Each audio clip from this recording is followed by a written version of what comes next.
ಮದ್ದೂರಿನಲ್ಲಿ ಉದ್ವಿಗ್ನ ಸ್ಥಿತಿಗೆ ಸರ್ಕಾರವೇ ಕಾರಣ. ಕಾಂಗ್ರೆಸ್ ಸರ್ಕಾರದ ವಿರುದ್ಧ ಬೈವೈ ವಿಜಯೇಂದ್ರ ವಾಗ್ದಾಳಿ. ಜನಾಕ್ರೋಶ ಹತ್ತಿಕ್ಕಲು ಸರ್ಕಾರದಿಂದ ಲಾಠಿ ಚಾರ್ಜ್ ಆಗ್ತಾ ಇದೆ. ಹಿಂದೂ ಕಾರ್ಯಕರ್ತರನ್ನ ಸದೆ ಬಡಿಯುವ ಹುನ್ನಾರ ಇದು.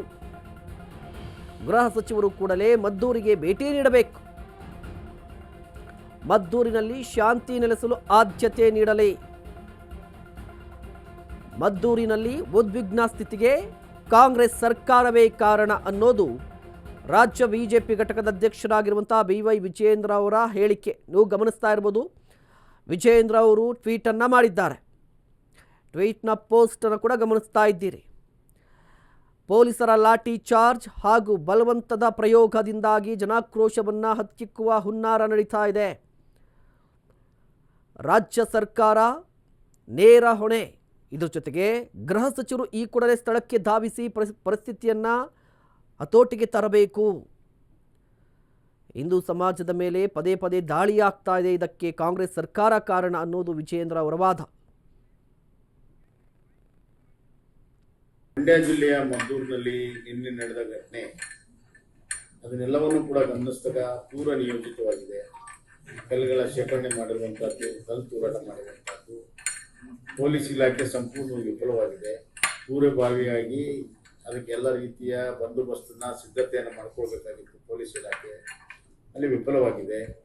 ಅಲ್ಲಿ ಆ ಘಟನೆಯ ನಂತರ ಪೊಲೀಸರು ಹೋಗಿದ್ದಾರೆ ಮತ್ತು ಯಾರು ಘಟನೆ ಕಾರಣ ಆಗಿದ್ದಾರೆ ಅವ್ರನ್ನ ಬಿಟ್ಟು ಅಮಾಯಕರನ್ನ ಅರೆಸ್ಟ್ ಮಾಡುವಂಥ ಕೆಲಸ ಆಗಿದೆ.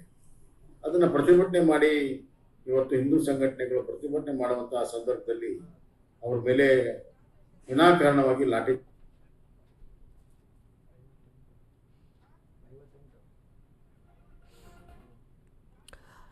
ವಿಜಯೇಂದ್ರ ಅವರು ಕೂಡ ರಿಯಾಕ್ಟ್ ಮಾಡಿದ್ದಾರೆ. ಅದೇ ರೀತಿಯಾಗಿ ಬಸವರಾಜ ಬೊಮ್ಮಾಯಿ ಅವರು ಕೂಡ ಮಾತನಾಡ್ತಾ ಇದ್ರು, ರಾಜ್ಯ ಸರ್ಕಾರದ ವಿರುದ್ಧ ವಾಗ್ದಾಳಿ ನಡೆಸ್ತಾ ಇದ್ರು. ಬಟ್ ಈಗ ಗೃಹ ಸಚಿವರ ಪಾತ್ರದ ಬಗ್ಗೆ ಮಾತನಾಡಬೇಕಾಗುತ್ತೆ. ಗೃಹ ಸಚಿವರು ಡಾಕ್ಟರ್ ಜಿ ಪರಮೇಶ್ವರ್ ಅವರು ದೇಶದಲ್ಲಿ ನಂಬರ್ 1 ಗೃಹ ಸಚಿವರು ಅಂತ ಕೂಡ ಅವ್ರಿಗೆ ಹೇಳ್ತಾರೆ. ಬಟ್ ಈಗ ಅವರು ಪ್ರಮುಖವಾಗಿ ಮಾಡಬೇಕಿದ್ದಂಥ ಕೆಲಸ ಏನು ಅಂತ ಹೇಳಿದ್ರೆ, ಇದು ಉದ್ವಿಗ್ನಗೊಳ್ತಾ ಇದ್ದಂತೆ, ಪ್ರತಿಭಟನೆಯ ಕಾವು ಜೋರಾಗ್ತಾ ಇದ್ದಂತೆ ಮಾಹಿತಿಯನ್ನು ಪಡೆದುಕೊಂಡಿರಬಹುದು. ಬಟ್ ಈಗ ಅವರು ಸ್ಥಳಕ್ಕೆ ಧಾವಿಸಬೇಕಾಗಿದೆ. ಸ್ಥಳಕ್ಕೆ ಹೋಗಿ ಪರಿಸ್ಥಿತಿಯನ್ನು ಹತೋಟಿಗೆ ತರುವಂತಹ ಶಾಂತಿ ಸಭೆಗಳನ್ನು ಮಾಡಬೇಕು. ಪ್ರತಿ ಬಾರಿ ಕೋಮು ಸಂಘರ್ಷ ಉಂಟಾದಾಗ ಶಾಂತಿ ಸಭೆಗಳನ್ನು ಮಾಡ್ತಾರೆ. ಜಿಲ್ಲಾಧಿಕಾರಿಗಳು, ಸ್ಥಳೀಯ ಸಂಸ್ಥೆಗಳಲ್ಲಿರುವಂತಹ ಪ್ರತಿನಿಧಿಗಳು, ಅಧಿಕಾರಿಗಳು ಶಾಂತಿ ಸಭೆಯನ್ನು ಮಾಡ್ತಾರೆ. ಅದೇ ರೀತಿಯ ಶಾಂತಿ ಸಭೆಯನ್ನು ಆದಷ್ಟು ಬೇಗ ಮಾಡಬೇಕಾಗಿದೆ. ಹೆಚ್ಚಿನ ಪೊಲೀಸರ ನಿಯೋಜನೆ ಆಗ್ತಾ ಇದೆ ಮದ್ದೂರು ಪಟ್ಟಣಕ್ಕೆ ಶಾಂತಿಯನ್ನು ನೆಲೆಸುವ ನಿಟ್ಟಿನಲ್ಲಿ. ಮಂಡ್ಯ ಜಿಲ್ಲೆಯ SP Mallikarjun, Mysuru SP Vishnuvardhan, Bengaluru west DCP S Girish, Bengaluru Mysuru ಹೆದ್ದಾರಿಯಲ್ಲಿ 1000ಕ್ಕೂ ಹೆಚ್ಚು ಪೊಲೀಸರ ನಿಯೋಜನೆಯಾಗಿದೆ. ಯಾವುದೇ ರೀತಿಯ ಅಹಿತಕರ ಘಟನೆ ನಡೆಯದಂತೆ ಬಿಗಿ ಭದ್ರತೆಯನ್ನು ಹಮ್ಮಿಕೊಳ್ಳಲಾಗಿದೆ. ಐಜಿ ಬೋರಲಿಂಗಯ್ಯ ಮೊಕ್ಕಂ ಹೂಡಿದ್ದಾರೆ. ಮದ್ದೂರಲ್ಲಿ ಹೆಚ್ಚಿನ ಪೊಲೀಸರ ನಿಯೋಜನೆ ಆಗ್ತಾ ಇದೆ. ಪರಿಸ್ಥಿತಿ ನಿಯಂತ್ರಿಸಲು 4 ಎಸ್ಪಿಗಳ ನಿಯೋಜನೆಯಾಗಿದೆ.